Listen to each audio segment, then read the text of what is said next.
Fala comigo, meu povo, beleza?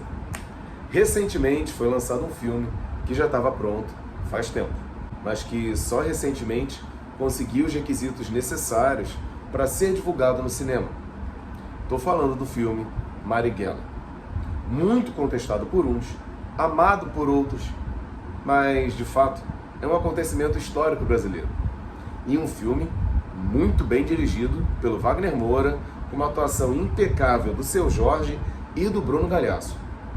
Tá, Júlio, mas tu pegou esse vídeo para ficar elogiando o cinema brasileiro ou para falar de história? Calma, tudo bem que exaltar o cinema nacional é realmente muito bom, mas vamos ampliar. Não vamos falar só do Marighella. Você sabia que existiram diversos grupos armados durante a ditadura militar brasileira? Sabia não? Então vem comigo que a resposta está na história.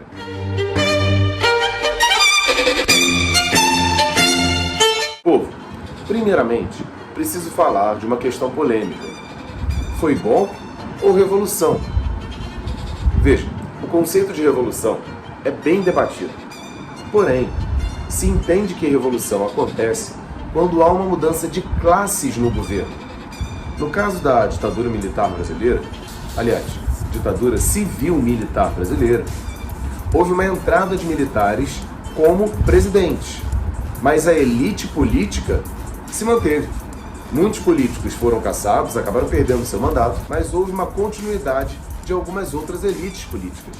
Então, houve sim uma entrada de militares, mas eles também já estavam presentes no governo anteriormente. Portanto, o conceito de revolução não é muito bem aceito nesse caso. Tá, mas foi golpe? Sim. Ah, já tá falando mal. Calma. Vários outros casos dentro do Brasil foram dados durante a história.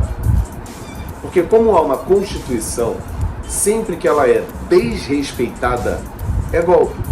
Por exemplo, com Vargas já havia um presidente eleito, que era o Júlio Prestes. Ele foi lá, tirou e assumiu. Portanto, golpe. Com a ditadura, foi a mesma coisa. Já existia um presidente eleito. Entrou um outro presidente, o Castelo Branco.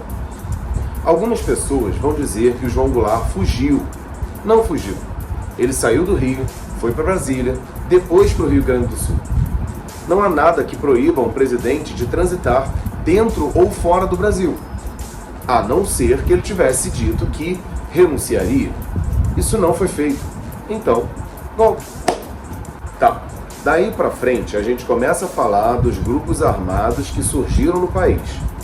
Por que surgiram? Em geral, esses grupos tornaram-se armados após o decreto do presidente militar Costa e Silva, criando o AI-5, que suspendia o habeas corpus. Em uma tradução descompromissada, dá para dizer que habeas corpus significa corpo livre. Se eu, país, estou dizendo a você que a população não tem mais o corpo livre, ele pertence a quem? Ao Estado, ao governante. Então, todos dentro do país passam a estar sob as ordens de um grupo, no caso, dos presidentes que foram eleitos. Se não tem liberdade de expressão e há controle sobre o que pode ou não um cidadão fazer, estamos em uma ditadura. Daí, esses grupos se radicalizam. Passam a tentar derrubar o governo, que não dava direitos à população e caçava quem era contra.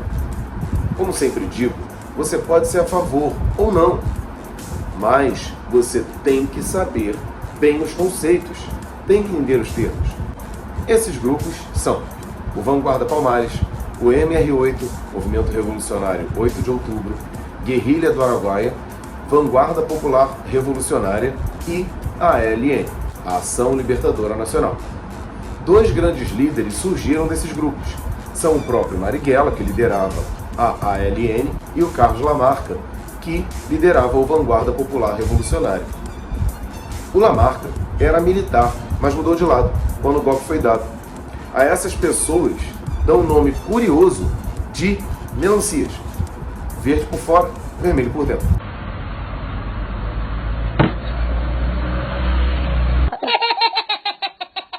Tá, mas e aí? Eles assaltavam bancos, matavam pessoas. E você acha isso certo, Ju? Então, não é muito a nossa julgar como certo ou errado. Eles viviam escondidos, porque, armados ou não, a ditadura torturava, matava ou mandava embora do Brasil quem fosse contra. E ainda inventava várias outras coisas para poder fazer com que a população acreditasse que essas pessoas, na verdade, eram terroristas. Só é difícil conseguir imaginar que o José Serra ou o Fernando Henrique Cardoso, ex-presidente do Brasil, pode ser um terrorista, né? É isso mesmo. Eles faziam parte do movimento estudantil, mas não usavam armas. E mesmo assim tiveram que fugir do país para evitar sofrer as consequências.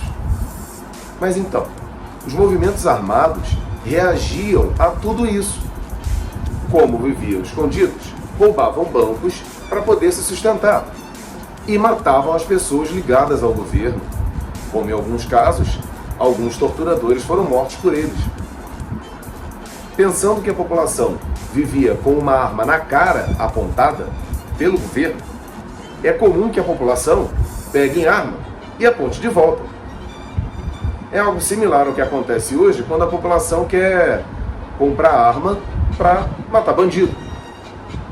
No fim das contas, nesse papo de olho por olho, dente por dente, todo mundo acaba cego e banguela, né? O que seria ideal era não ter um governo ditatorial, pois sempre que houver violência para com o povo, haverá violência em troca. A democracia e a liberdade de expressão são sempre as melhores opções, apesar de serem muito difíceis de conviver. Meu povo, é isso. Espero que você tenha gostado muito desse vídeo. Se curtiu, já sabe, deixa seu like, comenta, compartilha e lembre-se, a história tira a venda dos seus olhos. Um beijo e até a próxima.